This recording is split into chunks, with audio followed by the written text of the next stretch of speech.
Halo ibu-ibu, kembali lagi bersama Desa di sini. Jadi pada kesempatan kali ini, di video ini, Desa ingin berbagi tentang bagaimana atau tutorial bagaimana cara mendesain pembelajaran menarik untuk anak di rumah. Seperti judul dari kegiatan atau program yang saya canangkan dalam KMDB sendiri, yaitu pelatihan mendesain pembelajaran bagi orang tua anak SD untuk anaknya di rumah pada saat pembelajaran online. Jadi, apa itu desain pembelajaran? Perlu Ibu ketahui, desain pembelajaran ialah proses menentukan tujuan pembelajaran, strategi, teknik, dan kegiatan serta media yang digunakan untuk memenuhi tujuan pembelajaran suatu materi ajar di rumah. Nah, untuk orang tua sendiri di rumah, ibu-ibu tidak harus membentuk suatu pembelajaran yang dilakukan seperti guru di sekolah, karena anak-anak juga diberikan sekolah online oleh gurunya. Jadi tugas ibu-ibu di sini yaitu dalam mendesain pembelajaran anak di rumah yaitu melakukan suatu atau mendesain suatu kegiatan yang mungkin dapat membantu anak untuk mencapai tujuan pembelajaran mereka seperti itu. Jadi, adapun beberapa tutorial atau langkah-langkah yang harus Ibu lakukan sebelum mendesain suatu pembelajaran. Yang pertama yaitu ibu-ibu harus menghubungi guru sang anak untuk mengetahui jadwal anak, karakter belajar anak di kelas.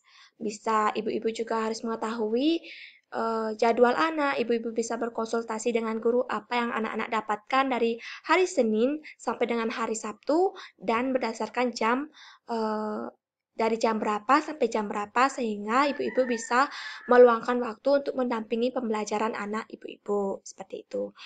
Eh, Lewat guru juga ibu-ibu bisa mengetahui bagaimana tipe belajar anak di sekolah di kelas seperti itu.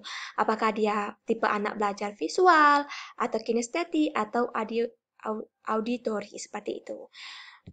Langkah kedua yaitu cari tahu kesukaan anak dalam belajar, apakah melalui membaca, mendengarkan, menulis, atau suatu aktivitas. Seperti yang saya katakan tadi, tipe anak belajar itu ada yang visual, ada yang kinestetik, ada yang auditory. Ada anak yang suka belajar melalui pendengaran mereka. Ketika mereka mendengarkan sesuatu penjelasan dari guru, mereka lebih cepat mengerti. Ada juga anak yang ketika mereka membaca buku, mereka lebih cepat mengerti dan hal lainnya. Namun setiap tipe anak memiliki kekurangan sendiri. Jadi ibu-ibu harus mengetahui apa-apa saja tipe pembelajaran anak ibu dan kekurangan mereka tuh berada di bagian mana. Apakah mereka tidak bisa konsen ketika suasananya berisik seperti itu. Langkah ketiga maksud saya yaitu memulailah susun jadwal anak. Buatkan dalam selembar kertas yang bisa dilihat bersama orang tua dan anak. Jadi ibu-ibu bisa membuat jadwal di dalam selembar kertas dan ibu-ibu bisa berikan judul jadwal anak seperti itu. Dan di sana tertera jadwal anak seperti pembelajaran mereka di sekolah, yaitu pembelajaran yang mereka ambil dari rumah dari hari Senin sampai Sabtu, dan itu lengkap dengan jam berapa mereka belajar.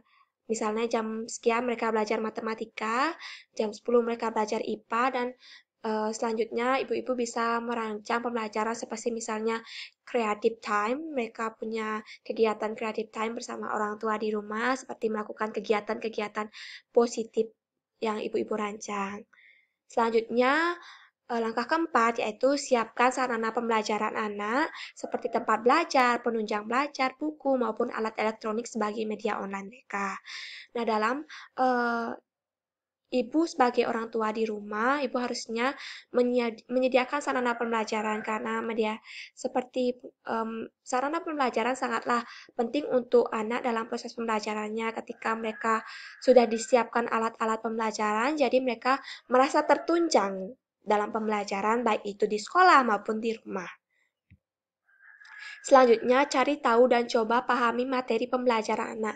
Kaitkan dengan keadaan atau lingkungan sekitar anak. Jadi, ibu-ibu selain mengetahui jadwal anak, juga harus tahu sedikit tentang pembelajaran anak. Misal mereka mendapatkan IPA.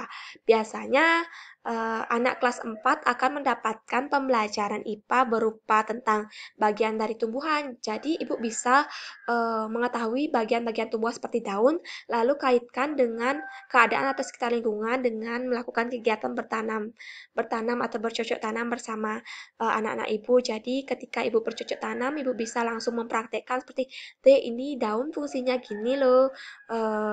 Terus coba dong sebutkan ini akar apa dan hal lainnya seperti itu. Selanjutnya yaitu ada langkah buat kesepakatan dengan anak dan mulailah perancangan kegiatan yang berhubungan dengan topik bahasan anak. Jadi buat kesepakatan dengan anak. Mereka eh, maunya kegiatan seperti apa, di jam apa, mereka maunya jadwalnya ada creative time atau mau ada sedikit waktu untuk menonton atau bermain seperti itu. Terus ibu-ibu bisa merancang kegiatan yang berhubungan dengan topik bahasan anak ibu-ibu, misalnya tentang matematika. Nah, ibu-ibu juga bisa mengajarkan matematika dengan kegiatan memasak. Bagaimana caranya? Seperti misalnya, contohnya, adik tolong masukkan garam setengah sendok teh. Jadi dia bisa memperkirakan atau mengukur seberapa itu setengah sendok teh seperti itu. Desain pembelajaran yang ibu-ibu harus buat untuk anak di rumah tak harus kaku dan selalu mengikuti materi bahasan di sekolah. Ini bisa berupa kegiatan yang positif namun tetap mendidik loh ibu-ibu, seperti misalnya kegiatan yang saya katakan tadi, memasak, bercocok tanam, itu kegiatan positif tapi tetap mendidik, namun ibu juga bisa menghubungkannya dengan materi-materi pembelajaran anak, seperti itu. Jadi, hal-hal lainnya atau kegiatan positif itu bisa ibu rancang di rumah sendiri. Eh, jadi ketika ibu sudah membuat suatu rancangan, jadi anak-anak ibu akan lebih mudah untuk apa namanya mengerti tentang pembelajaran yang diajarkan seperti itu.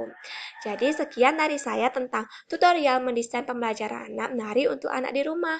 Semoga bermanfaat untuk ibu-ibu. Jadi ikuti langkah-langkah yang saya jelaskan tadi dan saya harap ibu-ibu bisa mendesain suatu kegiatan yang menarik dan kreatif untuk anak-anak. Jadi sekian video dari saya, semoga bermanfaat dan kita bisa ketemu lagi di diskusi selanjutnya melalui media Zoom atau video pembelajaran berikutnya. Sampai jumpa, sehat selalu, dadah.